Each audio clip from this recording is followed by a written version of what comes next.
మిత్రులకు నమస్కారం. వనజా తాతినేని కథల ఛానల్కు స్వాగతం. నా ఛానల్లో కథలు, కవిత్వం, మ్యూజిక్స్, లేఖలు వినిపిస్తున్న సంగతి మీ అందరికీ తెలిసిన విషయమే. ఈరోజు నేను మేఘరాగం శీర్షిక పేరిటిన వెలువరించిన లేఖలను పంచుకుందామని నా ప్రయత్నం. వినండి మేఘరాగం. ఈరోజు మేఘరాగం తొలి భాగాన్ని వినిపిస్తున్న సందర్భంగా ఈ శీర్షిక గురించి చిన్న ఇంట్రో. నీలాంజన, అప్పుడప్పుడు ఇలాగే ఉత్తరాలు రాసుకుందాం, కలలను విశ్లేషించుకుందాం, ఆకాంక్షలను వెల్లడించుకుందాం, మనసు విప్పి అనేక విషయాలు ముచ్చటించుకుందాం, మన చుట్టూ కమ్ముకుంటున్న భయానక వాతావరణాన్ని చెదరగొట్టుకుందాం, అపోహలు తొలగించుకుందాం, జీవితాల చుట్టూ అలముకున్న వేదనలను కరిగించుకుందాం, ఇతరుల కోసం కురిసే కన్నీరవుదాం, చిలకరించుకునే పన్నీరవుదాం. ఇదే మేఘరాగం. ఇదండి మేఘరాగం యొక్క ఇంట్రో. ఇప్పుడు మేఘరాగం మొదటి భాగాన్ని వినండి. ప్రియనేస్తం నీలాంజన, ఎలా ఉన్నావు? మనసారా మాట్లాడుకుని చాలా కాలమైంది కదా, అందుకే ఈ ఉత్తరం. అయినా ఉత్తరాలు చదువుకునే తీరిక ఎక్కడుంది చెప్పు? మన వాట్సాప్ స్టేటస్ చూసుకుని ఓ మెసేజ్ అటునిటు ప్రవహిస్తూ ఉంటే చాలు, ఎంతెంత దూరమైనా చెంతనే ఉన్నట్టు అదో భరోసా, నిశ్చింతాను. మన తరం ఒక విధంగా దురదృష్టవంతులం. నిన్నైతే అనలేను, కానీ నా గురించే నేను చెబుతున్నా. ముందుగా నీతో పోల్చుకుంటూ, నా ఆలోచనలు నీతోనే పంచుకుంటూ, 80 ఏళ్లు దాటిన అత్తగారైన వృద్ధురాలి సేవలో అంకితమైన నిన్ను చూస్తుంటే గర్వం కలుగుతుంది. నా ఊహాచిత్రంలో పసిపాపల సేవలో నిమగ్నమైన ఓ తల్లి గోచరిస్తుంది. కానీ నన్ను నీతో పోల్చుకుంటే సిగ్గేస్తుంది. ఎందుకంటావా? 70 పైబడిన నాన్నను, 80 దాటేసిన అత్తమ్మను చూసుకోలేనందుకు. వారికి కనీసం ఓ కప్పు కాఫీనో టీనో తయారు చేసి చేతికి అందివ్వలేని స్థితిలో ఉన్నందుకు. వారు వారి గృహాలను, అలవాట్లను, వారికి నచ్చిన మెచ్చిన సౌకర్యాలను వదిలి ఈ అపార్ట్మెంట్ సంస్కృతిలో ఇమడలేమని బాహాటంగా అంటూ ఉంటారు. ఆర్థిక బలిమి ఉన్న వారిద్దరూ వారి యుగోలను వదలలేరు. అందుకే వారిని నేను బలవంతం చేయటం లేదు. అలా అని ఒంటరిగా మిగిలిన నేను వెళ్ళి వారి వద్ద ఉండను లేను. అటు బిడ్డలకు ఇటు పెద్దలకు మధ్య మన తరం వారు వారధులమే కానీ ఎవరు ఎవరితోనూ కలిసి జీవించలేని కాలంతో యాంత్రికంగా బతకటం అలవాటైపోయింది. ఇది ఆర్థికంగా ఇబ్బందులు లేని వృద్ధ జీవనంలో ఒక పార్శ్వమైతే, మరొక పార్శ్వం పేదరికంతో అలమటిస్తున్న వృద్ధుల జీవితాలు.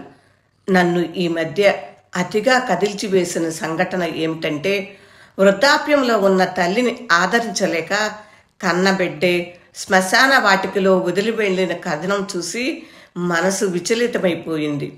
అది చూసిన తర్వాత చాలా విషయాలు నీతో పంచుకోవాలనిపిస్తుంది. అసలు మన వృద్ధాప్యం గురించి మనమేమి జాగ్రత్తలు తీసుకుంటున్నామో తెలుసుకుంటూ ఇంకేమి తీసుకోవాలో అని ఆలోచిస్తూ ఉన్నాను. పూలను సృష్టించిన వాడే తుమ్మెదలను, సీతాకోక చిలుకలను సృష్టించాడు, కానీ గొడ్డలిని సృష్టించలేదు అన్నాను ఒక సందర్భంలో. ప్రకృతిని గౌరవించినట్లే మన ఉనికికి కారణమైన తల్లిదండ్రులను గౌరవించటంలో, సంరక్షించుకోవటంలో మనం ఎందుకు నిర్లక్ష్యం వహిస్తున్నాం, నిర్దాక్షిణ్యంగా ఉంటున్నాం? నిజంగా అంత అసహాయతలో మునిగిపోయామా, లేక అశ్రద్ధ చేస్తున్నామా అనిపిస్తుంది. పెద్దలున్న పంచన సిరులు తాండవిస్తాయని పెద్దల మాట. అది నిజమని చాలామంది అంగీకరిస్తారు. కానీ బిడ్డలెందుకు ఇంత కాఠిన్యంగా ఉంటున్నారు? నానాటికి లక్షల మంది జీవితాలు ఎందుకింత దుర్భరంగా మారుతున్నాయి? నిరుద్యోగం, పేదరికం, నియంత్రణ లేని ధరలు, ఆర్థిక అసమానతలు, ఉగ్రవాదం, ప్రకృతి వైపరీత్యాలు, కాలుష్యం, ధన వ్యామోహం, విశృంఖలమైన స్వేచ్ఛా జీవనం, మత్తు పదార్థాల సేవనం, ఇంకా ఇంకా అనేక కారణాలతో మనిషి జీవితం నానాటికి కుంచుకుపోతుంది. మానసిక శారీరక అనారోగ్యాలతో మనిషి విలవిలలాడుతున్నాడు. వృద్ధాప్యం అయితే ఇక చెప్పనవసరం లేదు. ముడతలు పడిన శరీరంతో, శక్తి సన్నగిలబడిన దేహంతో, ఒకంత వేగం మందగించిన నడకలో, నరాల మధ్య ప్రవహించే రక్తంలో ఆవేశం అణిగి నెమ్మది సంతరించుకున్న ఆలోచనల్లోని అనుభవ సారాన్ని విప్పి చెప్పే గళాలను వినే ఆసక్తి, సమయము మనకు లేవు. వృద్ధాప్యాన్ని, బాల్యాన్ని ముడిపెట్టి నిశ్చింతగా మనగలిగే కుటుంబ భద్రత మనకు కొరవయింది. వ్యక్తి స్వేచ్ఛకు దాసోహం అయిపోయిన మనం చిన్న మందలింపుని తట్టుకోలేకపోతున్నాం. ఎడగారు పిల్లలే కాదు, ఎడగారు తల్లిదండ్రులు అయిపోతున్నారు అందరూ. ఊరు పొమ్మంటుంది, కాడు రావద్దు అంటుంది. ఏం చెయ్యాలి అని దీనంగా వేడుకునే పేద వృద్ధుల ఆవేదన కలచివేస్తుంది. కనిపించిన బిడ్డలే తల్లిదండ్రులను ఆదరించక రాక్షసుల మాదిరిగా ప్రవర్తిస్తుంటే వారికి ఎంత వేదన.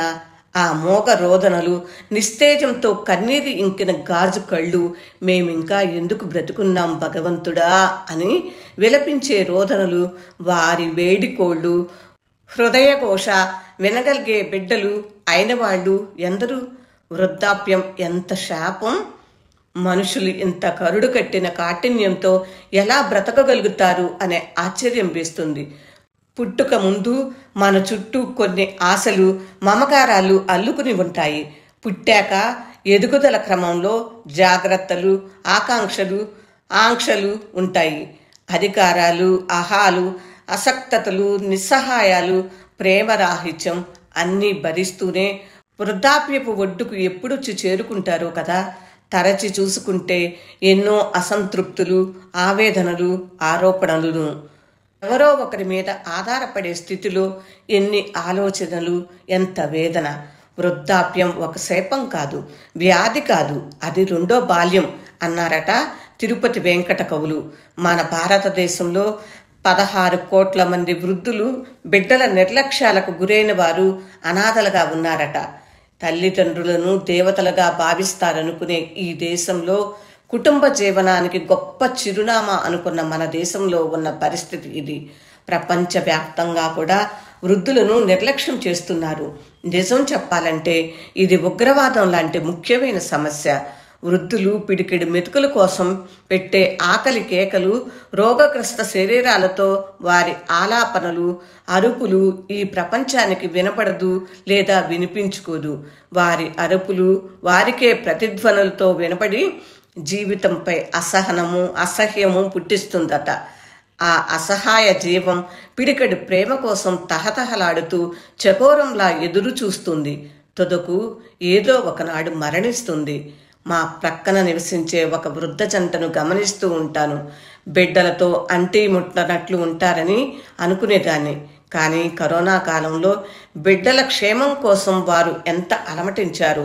బిడ్డలు వారి క్షేమ సమాచారం ఎలానూ విచారించలేదు, కానీ వారు ఎంత ఆతృత ప్రదర్శించారో తెలుసా? వారికి అయిన వాళ్లపై, బిడ్డల ప్రవర్తనపై విసుగు, విరక్తి రెండూ వచ్చాక మనుషులను వద్దనుకోవటం మరణించటం కన్నా తక్కువేమీ కాదు. చుట్టూ ఉన్న మనుషులు చెప్పా పెట్టకుండా మాయమైపోతున్నప్పుడు మనతో అనుబంధం ఉన్న మనుషులు హఠాత్తుగా గుర్తుకొచ్చి అయిన వారికి గుబులు పుట్టిస్తారనుకుంటా. ఆ వృద్ధులిద్దరూ ఆతృతగా వారి కుశలం అడగాలని ఫోన్ పట్టుకుని మళ్ళీ అంతలోనే ఆగిపోవటం. అప్పుడు నాకు అనిపించింది, మనుషులు సంకోచాలను జయించటం అనుకున్నంత తేలికైన విషయం కాదు. సంకోచం జయించినప్పుడు వచ్చే స్వేచ్ఛ ఆనందాన్ని ఇవ్వకపోవచ్చు, కానీ ఖచ్చితంగా సంతోషాన్ని మాత్రం ఇస్తుంది కదా అని. తల్లిదండ్రులను ధనం కోసం పీడించే పిల్లలు ఉన్నారు. వారు ఆశించినవి ఇవ్వటం కూడా అంత తేలికైన విషయమూ కాదు. అది శారీరక శ్రమ, వస్తు రూపమా, వడ్డీ రూపమా, స్థిర చరాస్తులా అన్నది కాదు. అన్నింటి మీద తన హక్కులో, ఇతరుల హక్కులో, ఇష్టాలో అయిష్టాలో ఎన్ని కలగాపులగమై ఉంటాయి అసలు. ఇవ్వలేదని నిరసన, అలక, ఆరోపణ అన్నీ ఏదో ఒక రూపంలో వ్యక్తమవుతూ ఉంటాయి. అవి వృద్ధుల మనసుకు తెలుస్తుంటాయి. మేమేం బండరాళ్ళం కాదుగా. బిడ్డల మాటలు, ప్రవర్తన లోపలి మనిషిని పట్టిస్తాయి. ఒకవేళ వాటిని అవసరం మేర దాపెట్టినా మేము చూసింది, విన్నది నిజం కాదని తెలుస్తూనే ఉంటుంది. ఎందుకు ఇంత బాధని మేము ఉన్నతంతా ఇచ్చేశాము, ఇక తర్వాత మా ముఖం చూసిన వాళ్లే లేరు అని వాపోయారు. ఇలా అన్ని బిడ్డలకిచ్చేసి అనాదరణకు గురైన అనాథలైన వృద్ధుల గుండెల్లో చెప్పలేని కథలెన్నో. అందుకే అంటున్నా, మన పూర్వులు చేసిన తప్పులు మనం చేయకుండా మన కోసం మనం కొంత సమయం కేటాయించుకుని అందులో లీనమైపోదాము. వీలైనంతగా బిడ్డల మీద ఆధారపడకుండా గౌరవంగా జీవనం సాగించుకోవటానికి జాగ్రత్తలు తీసుకోవాలి అని. ఉరుకుల పరుగుల జీవనంలో ఎప్పుడైనా మన కోసం మనం ఆగి చూసుకున్నామా అని విచారపడుతున్నాను కూడా. కూటికి గుడ్డకు నోచుకొని నిరాదరణ పాలైన వృద్ధులు, దిక్కులేని రెక్కలు విరిగిన పక్షులై దీనస్థితిలో ఫుట్పాత్లపైన శ్మశానాల పంచన కాలం వెళ్లదీస్తూ ఎంతకు రాని మరణం కోసం దుఃఖిస్తూ కన్నీరు కూడా రాని గాజు కళ్లతో నిర్వేదంగా చూస్తున్న చూపుతో కలవరపెడతారు. ఎవరిది నిర్లక్ష్యం, ఎవరిది పాపం, ఎక్కడుంది మానవత్వం? వీరిని సేవించటానికి, ఆకలి నింపటానికి ఎన్ని ఆపన్న హస్తాలు కావాలి? అమెరికాలో మరికొన్ని దేశాలలో లాగా వృద్ధుల బాధ్యతను ప్రభుత్వాలు తీసుకుంటే బాగుంటుందేమో. పిల్లలు కూడా ఎంతసేపు వారి వారి వ్యక్తిగత అభిరుచులకు, ఆకాంక్షలకు అనుగుణంగా నడుచుకోవటమే తప్ప ఇతరుల గురించి ఆలోచించటం అంటే మానేశారు. సరే, కన్న తల్లి తండ్రి రక్త సంబంధం గురించి కూడా ఆలోచించకుండా ఉండటం ఎంతవరకు సబబు అనుకుంటున్నాను. వృద్ధురాలైన తల్లికి గ్లాసుడు పాలు కొనటానికి డబ్బు లేదన్న కొడుకు పట్టుమని 10 ఏళ్లు లేని తన పిల్లల కోసం మేకప్ కిట్ల కోసం వేలకు వేలు ఖర్చు పెట్టడం వింతగా తోచింది. ఏ ప్రవాహంలో పడి కొట్టుకుపోతున్నాం మనం, ఎంత విచారంగా ఉంటుందో ఇవన్నీ చూస్తుంటే. ఇంకొక విషయం చెబుతాను విను. ఒక స్త్రీమూర్తి కథ ఇది. నాకు పిన్ని వరుస అవుతారు ఆమె. కొడుకు ఆమె ఆశలకు విభిన్నంగా వివాహం చేసుకున్నాడు. దానిని ఆమె దశాబ్దాలుగా అంగీకరించలేదు, జీర్ణం చేసుకోలేదు. అనారోగ్యం కలిగితే ఆసుపత్రికి కూడా వెళ్ళదు. ఆమెకు పిసినారితనం లేదా డబ్బు విసులుబాటు లేకపోవటమో కాదు, తనకు తన మీద శ్రద్ధ లేకపోవటం. ఆసుపత్రికి వెళ్ళడం పట్ల అయిష్టత, బద్ధకం, నిర్లిప్తత కూడా కావచ్చు ఏమో. కానీ ఆమె పెదవులపై ఎప్పుడూ ఆరోపణ. కొడుకుపై, కోడలిపై, భర్తపై, ఆఖరికి ఆమెపై, ఆమెకు కూడా. మనకు ఒకరు చేసే అన్యాయం కన్నా మనకు మనం చేసుకునే అన్యాయం ఎక్కువ అని చెప్పాలి అనిపించింది. మనుషులు పైకి కనపడే దానికన్నా అంతర్గతంగా విభిన్నమైన వాళ్ళు హఠాత్తుగా షాక్ ఇస్తూ ఉంటారు. నిజమా నిజమా అని మనం పదే పదే గిచ్చు చూసుకునేంతగా. అందుకే ఎవరిపైనా ఖచ్చితమైన అంచనాలు పెట్టుకోకూడదు. బిడ్డలైనా సరే వారిని గుడ్డిగా నమ్మకూడదు. నమ్మకం పక్కన అపనమ్మకం ఉండాలి. పొరకింద పొరల మనుషుల మధ్యే కాదు, బంధాల మధ్య కూడా ధనం ప్రవేశించి నీకింత సేవ చేస్తే నాకెంత ఇస్తావు అని అడగటాన్ని సహజంగా తీసుకోవాల్సి వస్తుంది. అమ్మా నాన్నలంటే ఆఖరి రక్తం బొట్టు వరకు ఉదాత్తంగా ఇచ్చేవారే కదా. అదే మరుస్తుంది పిల్లల లోకం. అప్రయత్నంగా ఎప్పుడో చదివిన కథలు గుర్తుకొచ్చాయి. రుకయ్యా రిహానా ఉర్దూ రచయిత రాసిన తల్లి కథని నేనెప్పటికీ మర్చిపోలేను. ఇంకొక కథ జహీదా హీనా అనే రచయిత రాసిన తితులియోం ఢూండే వాలే అన్న కథ తెలుగు అనువాదంలో నిష్క్రమణం అనే శీర్షికతో చదివినప్పుడు ఎంత కదిలిపోయాను.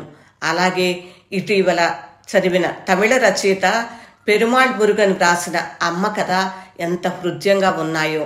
వాటిని చదివిన మనుషులెవరూ అమ్మా నాన్నలను నిర్లక్ష్యం చేయరు అనిపించింది.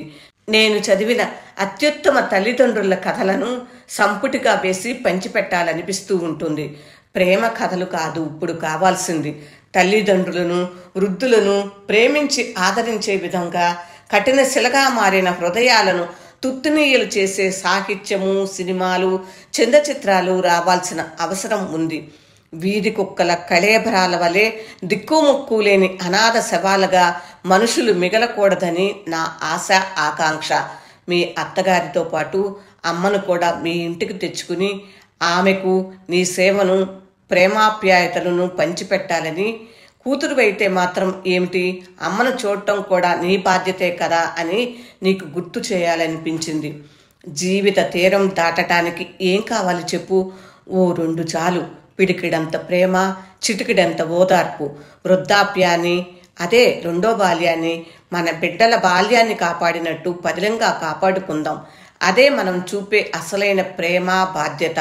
వృద్ధులను వినటం ఒక వరం. చాదస్తపు కబుర్లు అని కొట్టిపడేయకుండా మనసు పెట్టి వింటే ఎన్నెన్ని అనుభవ పాఠాలు అనుకున్నావు. వారి కబుర్లలో చరిత్ర దాగి ఉంటుంది, లోకరీతి ఉంటుంది. వారు అధిగమించిన అవరోధాలు, వారి త్యాగాలు, కఠినమైన మాట వెనుక దాగున్న మంచి విషయాలు, ఇలా ఎన్నెన్నో. వృద్ధుల అనుభవాలు జీవన సారం. వారి మాటను పెడచెవిన పెట్టకుండా విని ఆలోచిస్తే మంచి జరుగుతుంది అని నమ్మేదాన్ని. ఇప్పటికీ నమ్ముతాను. వృద్ధుల కౌన్సిలింగ్ యువతను పెడత్రోవ పట్టకుండా కాపాడుతుంది. నాయనమ్మలను, అమ్మమ్మలను, తాతయ్యలను మీ పిల్లలకు కానుకగా ఇవ్వండి అని విదేశీ తల్లిదండ్రులకు చెప్పి వెగటు కలిగిస్తున్నానట నా కొడుకు హాస్యంగా చేసే ఆరోపణ. ఇప్పుడు నువ్వేమంటావో? చివరగా మనుషులైన వారందరినీ ఒకటే కోరుకుందాము. మిమ్మల్ని ప్రేమించే వారి హృదయాలను ఎప్పుడూ గాయపరచకండి. ఎందుకంటే వారు మిమ్మల్ని ఏమీ అనలేరు. మౌనంగా మీ జీవితం నుండి నిష్క్రమించటం తప్ప అని. వృద్ధుల యొక్క సంతోషపు జీవన సూచికతో మాత్రమే కుటుంబానికి అర్థాన్ని, దేశానికి అభివృద్ధిని, ప్రపంచానికి శాంతిని కనుగొనగలం అనిపిస్తుంది. ఉంటాను మరి. ప్రేమతో నీ ప్రియనేస్తం అమృత. మేఘరాగం 1 విన్నారు కదండి. మరొక భాగంలో మళ్ళీ కలుసుకుందాం. అప్పటి వరకు సెలవా మరి.